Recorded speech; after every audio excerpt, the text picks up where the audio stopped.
on this edition of Bay Area Bountiful. Sediment is brought in with the tide floodwaters into wetlands, and then the plants capture it and it becomes part of the soil. So if there's less being delivered, then the soil doesn't build up enough. So to maintain, the healthy soil food web, that's how we recognize that, organic farming method is one of the way that, you maintain the healthy ecosystem. It's not all about quote unquote carbon farming. It's about what's good for the community, what's good for the land, what's good for the animals, what's good for the environment, and how all of those things can come together to make something that's longer term or regenerative. Bay Area Bountiful is about agriculture. It's about feeding us. It's about land and water. It's about the health of our planet. It's about stories that matter.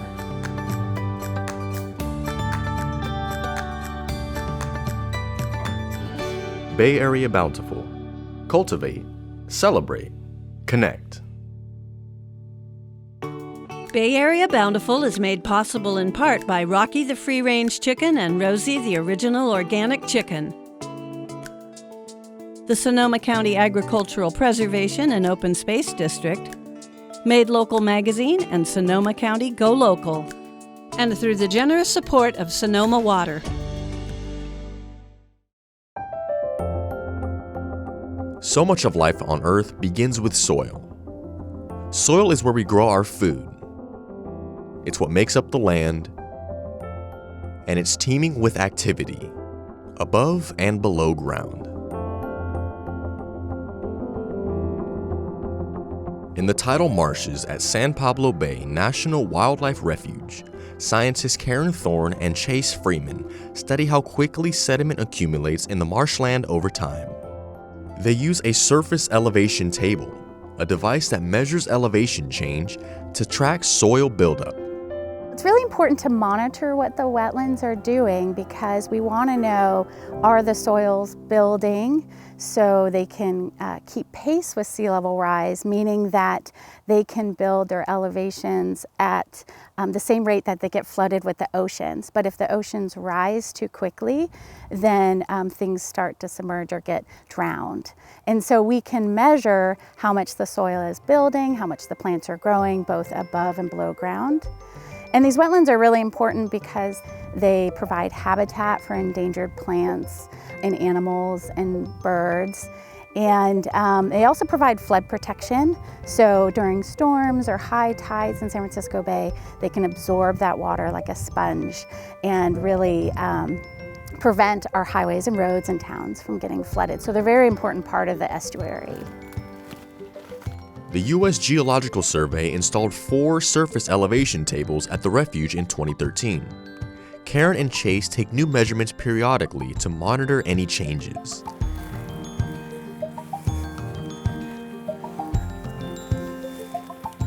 This is the pickleweed I talked about. It's pretty cool. It's a succulent, native succulent. And you can see the red tips of all the salt from the soil that it collects over a growing year and then drops it in the fall. And if you were to taste it, it tastes salty.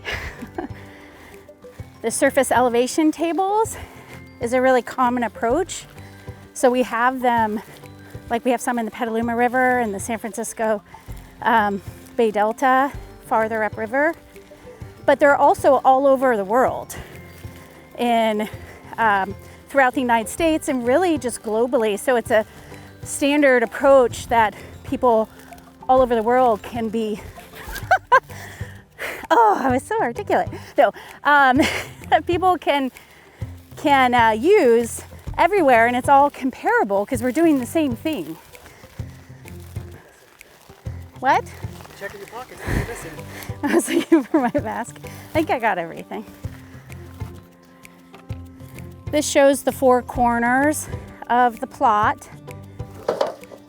And then we'll walk on this so we don't disturb the plot. That's ready to go. Here's the reader. Oh, sorry. I was trying to be helpful. Was that helpful? Are you reading or am I reading? I think you should read. I'm reading? Okay. This is basically a benchmark that we have out in the marsh. And then here's our surface elevation table reader. And it has a little notch right here that slides into the monument benchmark, the receiver, and it tightens down. And once it's completely tight, and all these are tight, we know that it's been in the same position as every other time that we've read it. Once it's level, we have 9 pins, and we're just going to slowly drop them to the soil surface. And sometimes you gotta get the vegetation moved a little bit so you can actually see the surface. And then you can just go ahead and start dropping them down.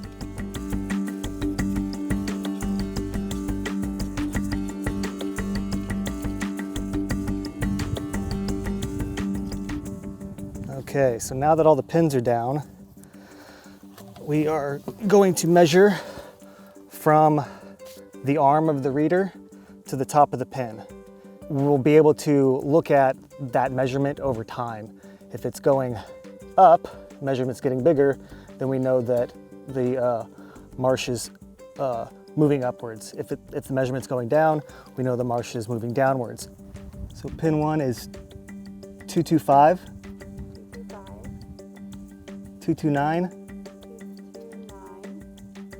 230, and 229.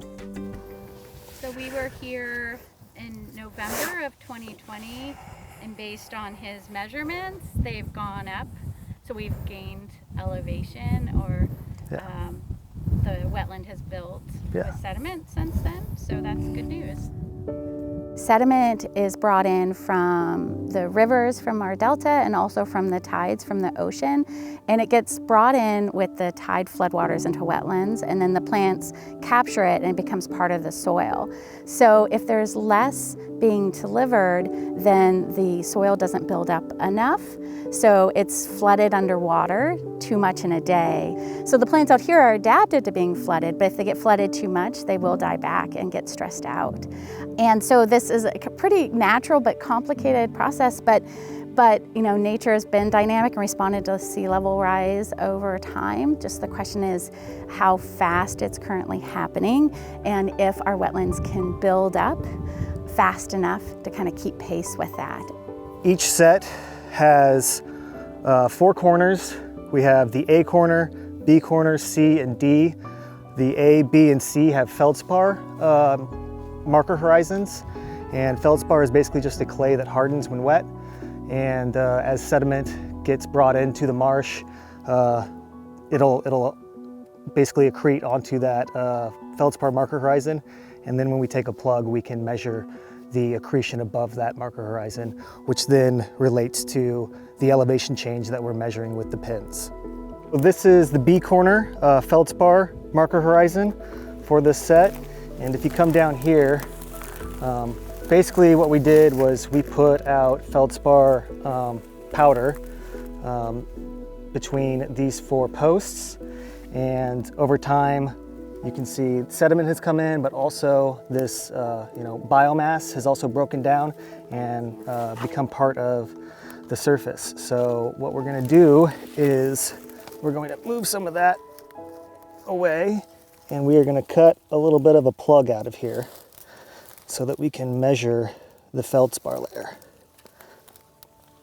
So you can see that white area is the feldspar, and that was the marsh surface before when we put it out, and this is the marsh that has accreted on top of it. This is how we're going to be able to tell what is actual accretion versus the elevation change.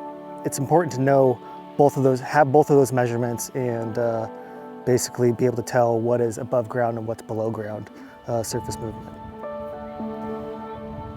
Here in California, there's tectonics, right? So we're always sort of, the land is always moving about up, down, right, left.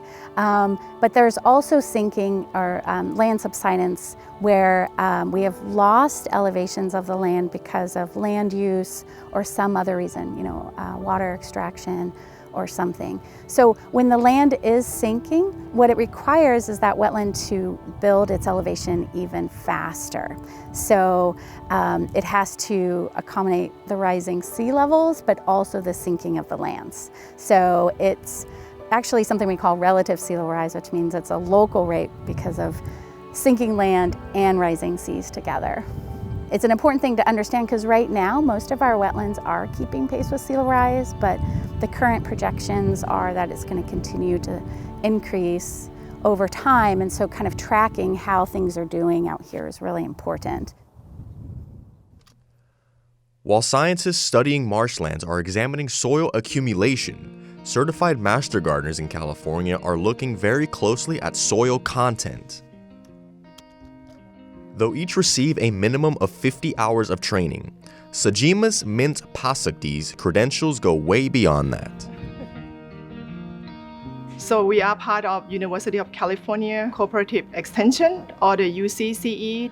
We have a demonstration gardens located in the South San Jose.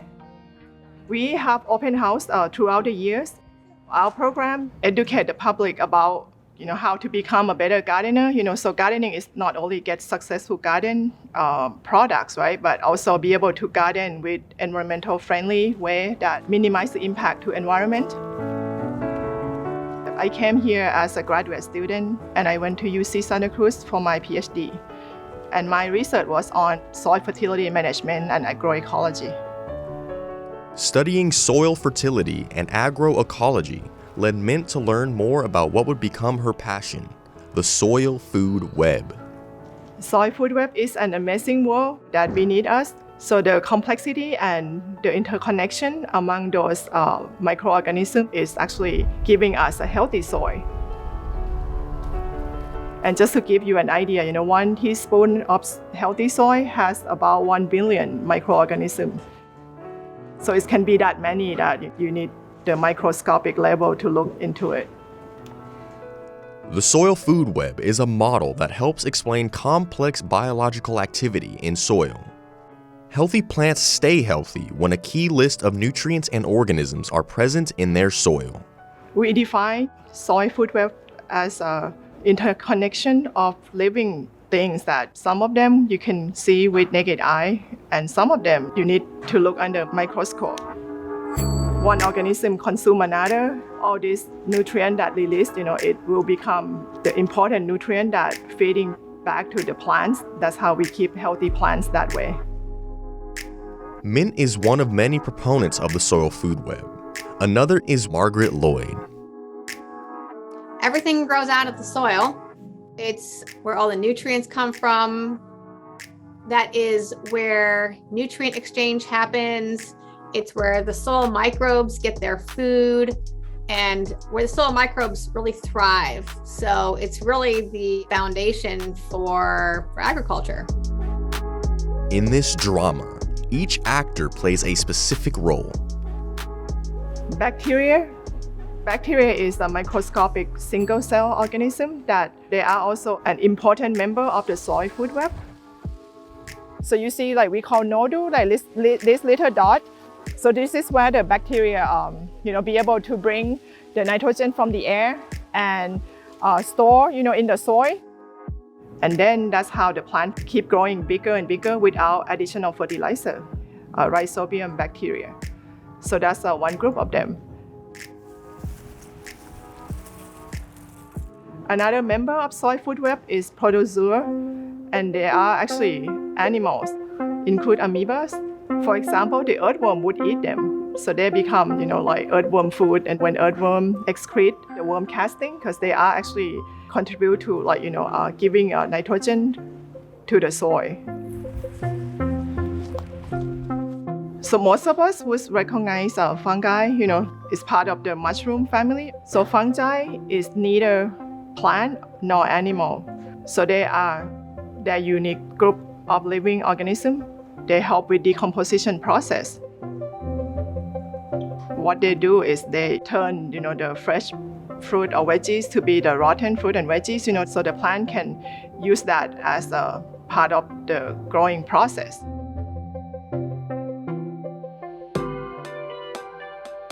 Another member of soil food web is called nematodes.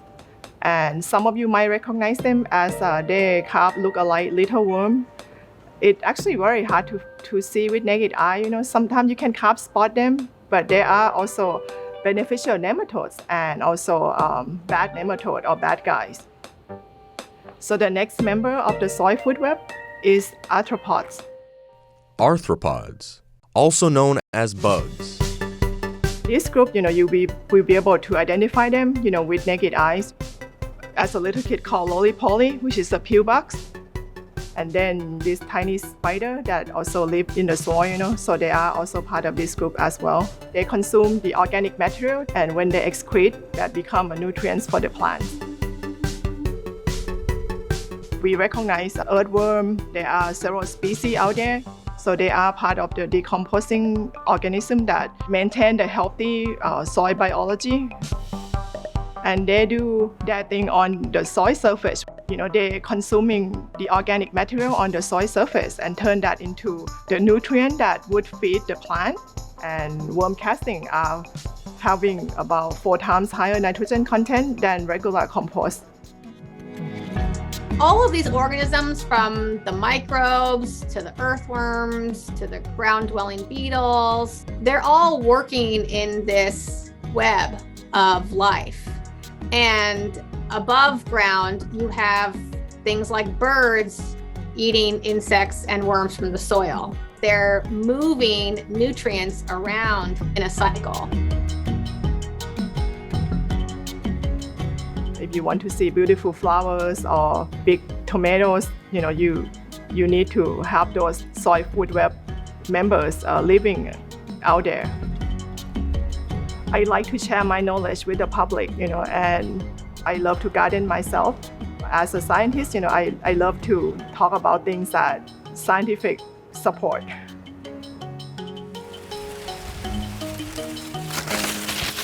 So there are a number of activities that could damage the soil food web.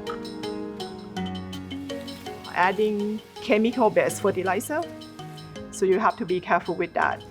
So another factor that could actually damage the soil food web is about disturbing the soil or how you till the soil. We till the soil when we dig it up. Extensive tillage can actually damage those microorganisms in the soil. We would recommend you to minimize those activity that you dig deep into the soil. The option for organic farmers to have a good and healthy garden, you should actually maintain or recycling nutrient by adding compost, as I would recommend adding compost and making your own compost.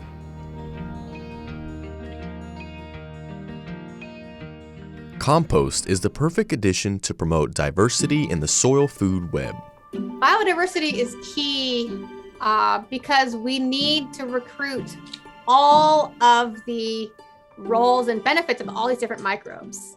And we really need all of these skill sets, so to speak, to make that healthy soil. Soil is a living, breathing thing, and people are trying to rebuild their soils around the world, and it's the foundation for agriculture. The old adage, feed the soil, let the soil feed the plant. That's kind of what we're all about. My partner, Brian O'Toole, actually came up with the idea. He said, we're not in the worm business. Really, we're in the microbial business. Terravesco specializes in raising composting worms, which produce nutrient-rich soil called vermicompost. Before the worms can create vermicompost, the food waste they're going to eat must be processed properly. Worms often are introduced a little bit later in the composting process. So when material first gets added to a compost pile, it can first go through these really thermophilic processes where it gets really hot and there's a lot of active decomposition happening, and that's really driven by microbes. So once you sort of go through this really hot process and then it starts to cool down, then it can become ready for the earthworms.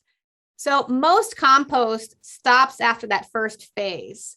And so vermicomposting takes that compost material and further degrades it. These composting worms, called Eisenia fetida, thrive within and feast upon soils with high levels of organic material and manure. The worms are consuming composted dairy manure. We take that and we compost it into individual bins. We will feed about 1 inch to 1.5 inches of material on top of the beds, and we have about 1.5 million worms per 130-foot bed.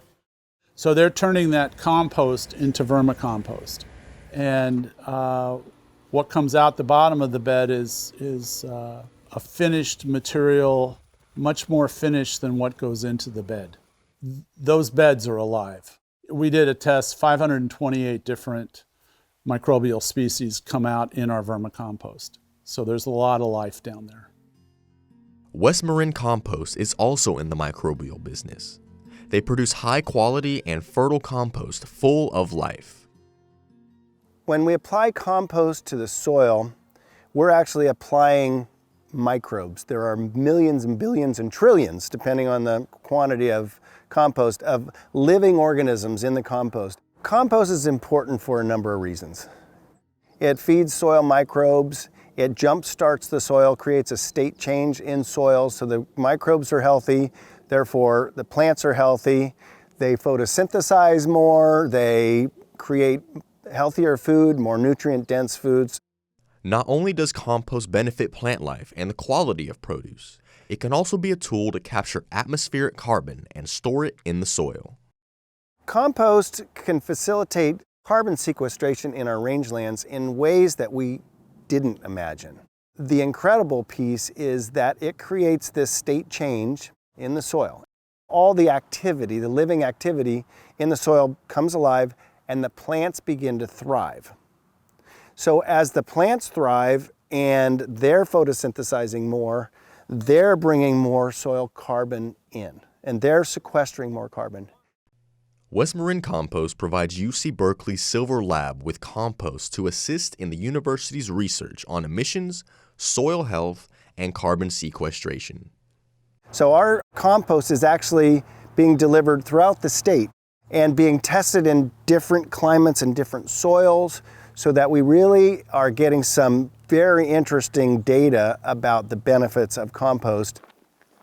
To see the potential, the vast potential of, as this gets put onto our soils, these studies, and these are really in-depth, peer-reviewed studies that are measuring carbon that's being sequestered from this one small operation is incredible. The thousands and thousands of metric tons of CO2, atmospheric CO2, that is being sequestered into our soil forever is making a difference. Ranchers like Lauren Pancha see the value in carbon sequestering through compost application. After partnering with the Marin Carbon Project, Pancha continues to implement ecologically sound practices at his ranch. So at Stemple Creek Ranch, we've tried to do the dance with Mother Nature for years and years and do the right thing. And before I started with the Marin Carbon Project, I thought that, we were grass farmers and the grass would grow, and I didn't really pay much attention to the top foot of the soil. But really what I've realized in the last 10 years or so and put a lot more focus on is the financial health of our land and the financial health of my family and the high quality cattle really is dependent on high quality soil. It's not all about quote unquote carbon farming. It's about what's good for the community, what's good for the land, what's good for the animals, what's good for the environment, and how all of those things can come together to make something that's longer term or regenerative. The whole thing that drives carbon farming is photosynthesis. So in order for photosynthesis to happen, you have to have a living root in the ground, and the plant has to be healthy enough to capture the rays of the sun to pump liquid carbon into the soil. So the processes that we use for carbon sequestration are really focused around a few main things. One is keeping soil cover. So we don't want to graze the grass or forbs until there's no soil cover. We use a lot of compost on our pastures and hill grounds. We source our compost from a few local companies, and then we actually make some here on farm. Through conscious environmental efforts, Pancha is proud of what Stemple Creek Ranch has been able to accomplish.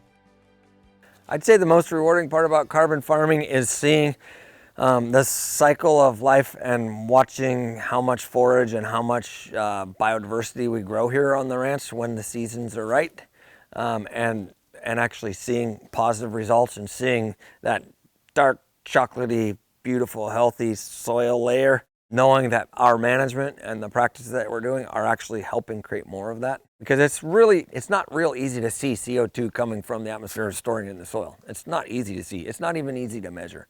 But when it feels right and you see that you're producing high quality forage and nutrient dense food for communities, it feels like the right thing to do, and just let's keep doing this over and over and over again. I know like that much about soil health and carbon sequestration, but I know a lot of what I won't do in the future and a lot of what I will do more. I don't want to speed up time, but I'm super excited to see what this land looks like in 10 years, because I think it's going to look totally different than it does now. I hope. So we'll see.